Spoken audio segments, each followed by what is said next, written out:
I can't believe I'm late on my first day of school. I grumbled to myself as I walked down the empty hallway. The white-tiled floor reminded me of a prison hallway. Had I ever been to prison? No. However, it felt like the right way to describe my current situation. The tumultuous pounding of my heartbeat blurred my vision as my palms began to sweat.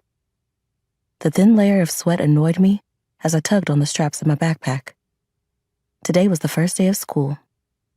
At the end of my 8th grade year, I tested out of my freshman and sophomore years and would be starting my junior classes today. I had no friends in the grade, so my nerves were on edge.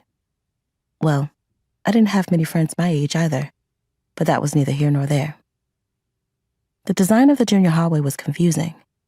The rooms didn't go in numerical order, and there were letters beside each number on my schedule. Had I gone the traditional route, I would have gotten the tour of the school like every other incoming freshman. But since I'd skipped a few steps, I had to go in blind. I frowned when I finally made it to the English class listed as my homeroom class. The door was open, and I could see the teacher explaining what I assumed to be the syllabus. With timid steps, I entered the room and looked around the unfamiliar space.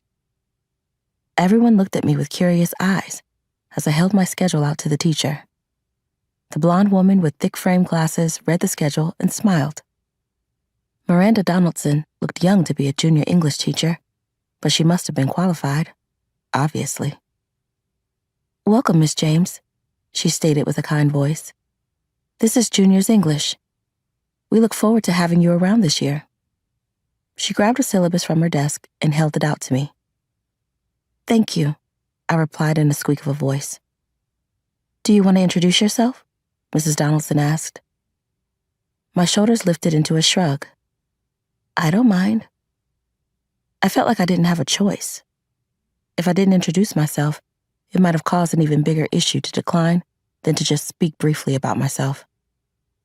"Let's give Miss James the floor to introduce herself."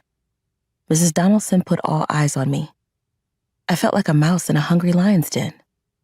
The sweat on my palms multiplied as I tried to discreetly wipe them on the back pocket of my jeans. I didn't have to recite a soliloquy, but it damn sure felt like it.